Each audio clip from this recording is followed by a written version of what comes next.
ప్రభునామానికి స్తోత్రాలండి. ప్రవీణ్ పగడాల గారు క్రైస్తవ సమాజం అనుకున్న రీతిగా అతను హత్య చేయబడ్డాడు.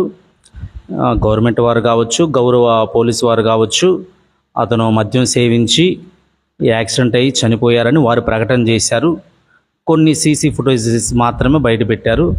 కానీ అతను మరణం ఎంతో బాధాకరం అండి. కానీ చంపబడినప్పుడు ఇక ప్రవీణ్ పగడాల గారి సతీమణి పాస్టమ్మ గారు, ఇక జెస్సికా పగడాల గారు గొప్ప స్టేట్మెంట్ ఇచ్చారు. వారి స్టేట్మెంటు ఈ యొక్క మన భారతదేశంలో అందరి నోళ్ళు కూడా మూయబడ్డాయండి. ఎందుకంటే అంత గొప్ప స్టేట్మెంట్.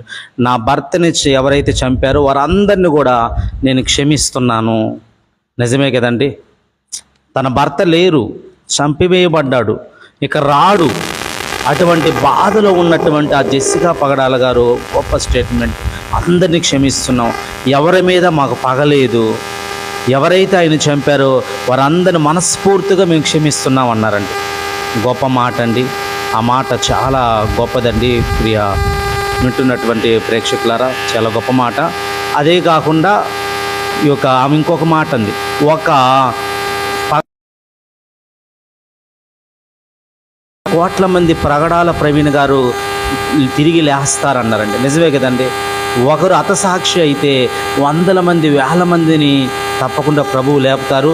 అలాంటి మంచి బైబిల్ పరంగా కావచ్చు, మంచి జ్ఞానం కలిగిన వారు, మంచి అభిషేకం కలిగిన దైవజనులు వారి వంటి వారు అనేకులు కూడా క్రైస్తవ సమాజంలో లేపబడతారు.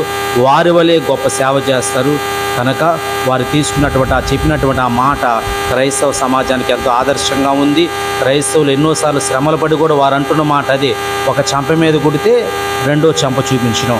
అదే మాట యేసుక్రీస్తు వారి కల్వరి సిలువలో ఆ యొక్క సిలువ వేసిన వారు కావచ్చు, కొరడాలతో కొట్టిన వారు కావచ్చు, పిడుగుద్దులు గుద్దిన వారిని కావచ్చు, ఆ ముళ్ళతో అల్లినటువంటి ఆ కిరీటము తల మీద పెట్టినట్టు ప్రతి ఒక్కరిని కూడా ఆ కల్వరి సిలువలో తండ్రి వీరేమి చేయించున్నారు, వీరెరుగరు, వీరిని క్షమించు అన్నటువంటి ఆ మాటను ఈ దినాల్లో కూడా క్రైస్తవులుగా ఉన్న వారందరూ కూడా ఆ మాటను ఆదర్శంగా తీసుకొని దూషించిన, హింసించిన, బాధ కలిగించిన, కొట్టిన, చివరికి పగడాల ప్రవీణ్ గారు వలె చంపినా కూడా అందరూ అంటున్నటువంటి మాటలు ఏంటంటే, మేము అందరినీ క్షమిస్తున్నాము. ఆ యేసుక్రీస్తు వారు పలికిన మాటనే మేమందరం కూడా మాదిరిగా తీసుకుంటున్నామంటే ఆ దినముందు అదే మాట జెస్సికా పగడాల గారు జ్ఞాపకం పెట్టుకొని అందరినీ మేము క్షమిస్తున్నామని ప్రకటన చేశారు.